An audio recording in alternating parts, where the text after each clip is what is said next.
there's a movement, Mm-hmm. a community of people referred to as Bitcoin Maximalists. Mm-hmm. I've seen you referred, at least in the past, as the leader of of the Bitcoin Maximalists, probably because of your book, Bitcoin Standard, considered the Bible. In general, you're one of the leaders in this space. Do you regret any of the toxicity and derision that often, or perhaps sometimes, originates from this community? Definitely not. I'm not in the position to regret other people's actions. So let's just be clear. I think the rhetoric of community is. I reject this rhetoric because I think it's a way for kind of political manipulation and subversion to try and portray people as part of a community and hold people responsible for other people's actions, which I think is ridiculous. So if, some guy on the internet said something mean to somebody, and then this is very common, and I always try and not get involved in these things. So some guy who identifies as a Bitcoiner says something to somebody that's very wrong. Of course it happens. Tens of millions of people use Bitcoin around the world.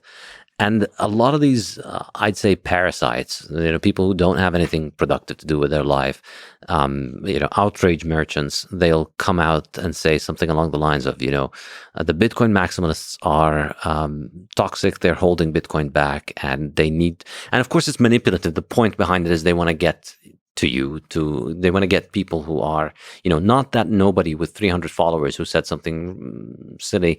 They want to get the notable people to basically change their message. So the idea is, I'm supposed to apologize because somebody with 300 followers I've never met in my life who calls themselves a Bitcoiner said a mean word, and then I need to apologize, and I also need to cut down on my rhetoric about other digital currencies, and I need to do that. So I'm only responsible for my own actions, and I don't recall regretting anything. No. Okay, but let me push back or push further into that direction. Fine, let's leave community aside. Labels suck, for sure. But you have a spicy way about you on Twitter.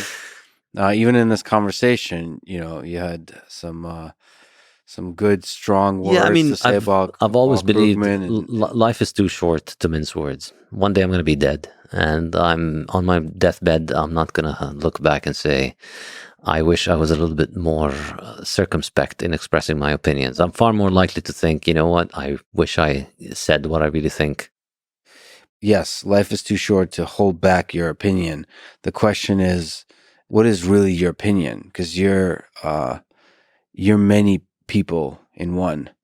So there's a person that loves, there's kindness for other human beings. There's a person that gets annoyed. There's a person that enjoys disagreement. There's a person that enjoys collaboration. And you can emphasize all of those different things, each of those different things, weigh it differently in your online interaction. There's some aspects of online interaction that encourages, in different communities, online interaction is one community that encourages kind of derision and mockery and so on. So you can choose if you want to engage that part of yourself or some other part of yourself. Economics is another community that enjoys being like very straightforward about their disagreements, pretty harsh. It's fun to watch because it feels like you arrive at the truth much faster because you tear each other apart. But that's a choice. That's a deliberate choice. And I mean, I don't want to label an entire community of people by its extremes. I don't think you should do that.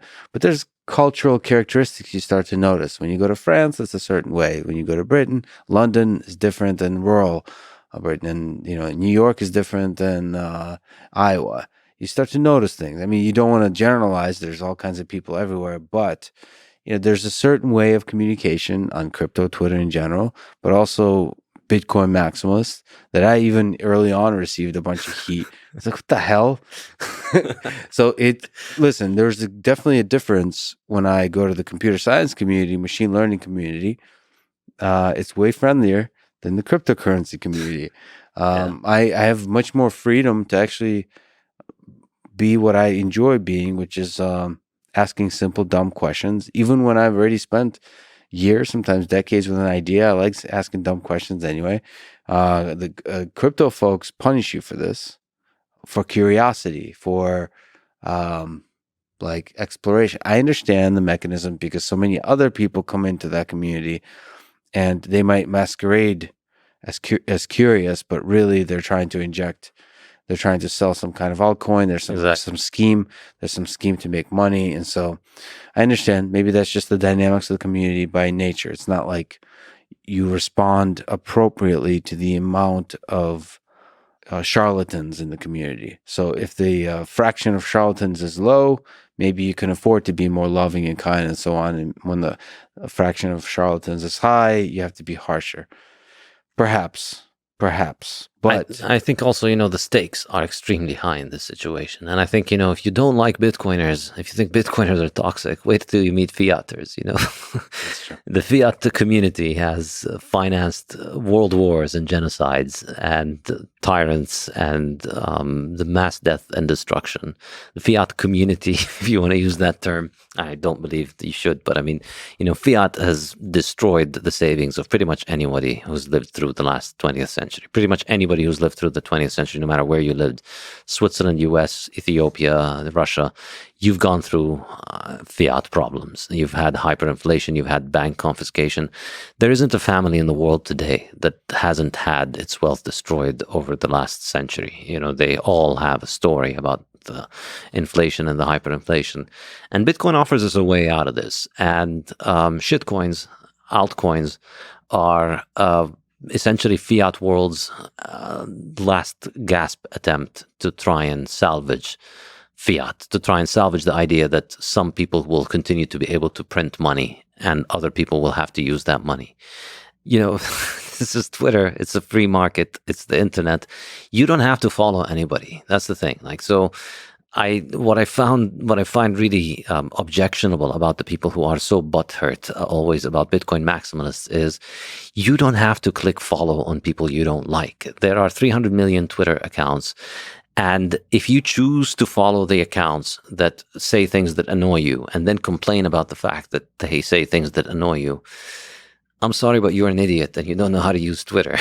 Just follow the accounts that you like. It's you don't have to be part of this. You don't have to listen to those people. You can choose. There are a lot of Bitcoiners that don't act like this. You can just unfollow the ones that you don't like. You can block. Since in the past year, man, time flies.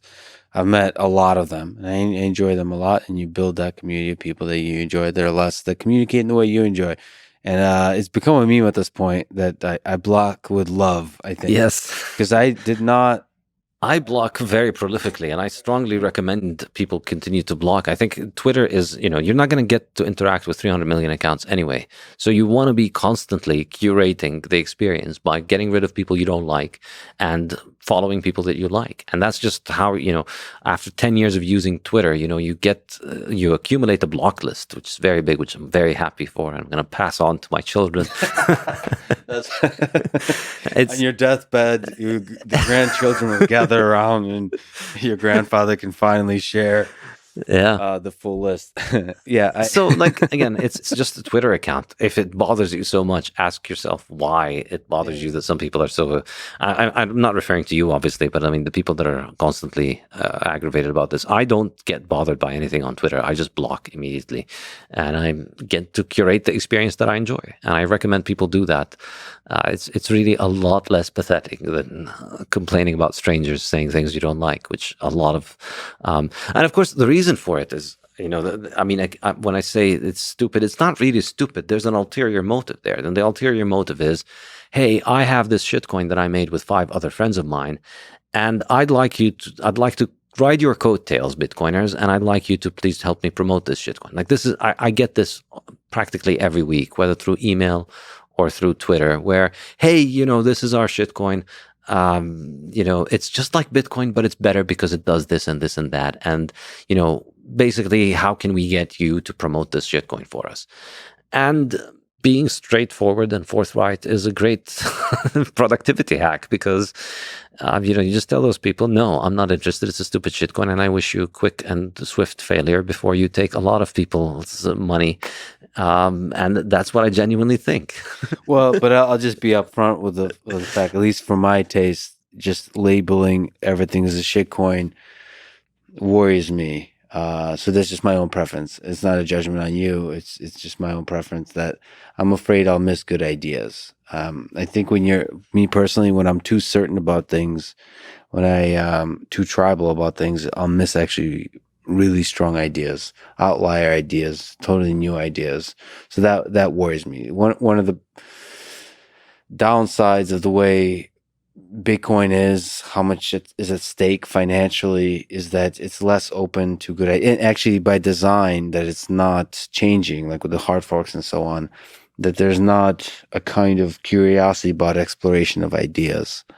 Of course, in some way, that curiosity can start getting injected when you start talking about other layers built on top of Bitcoin. You start talking about applications or different things like Lightning Network. That's where the curiosity can emerge. But still, like, that's why with cryptocurrency in general, I just try to keep an open mind. And just the shitcoin as a term is just like a statement that I'm going to close my mind to. That's the way I hear it. And but coming out of your mouth, because you say a lot of other edgy stuff, it's just more you having fun. That's the way I hear. But if I said something like that, that's I would feel like I'm closing my mind. I mean, let me give you the counter argument to that. How much time do you spend emailing back all of these Nigerian prince email scams that, email you, tell you, send me $5,000 and I'll send you $15 million? None. Why are you being closed-minded to all of these great ideas? Well, no, but I'm also... maybe one of them will actually send you $15 million. But I don't know if I know the difference between a Nigerian prince and many other people I do talk to who are colleagues and so on that are also emailing me, and they're also offering me things, but they don't sound as ridiculously spammy. Yeah, but I mean, the moment that somebody tells you, hey, I'm going to give you $15 million for nothing, just if you send me $5,000, you're getting something for nothing. And essentially with all of the digital currencies, it's the same pitch. Say, hey, come use this thing that'll allow you to do things that all of the things that they pretend that they can do, they can be done with computers without having digital currencies. We already have AWS that does cloud computing, that does everything that shitcoins pretend to do.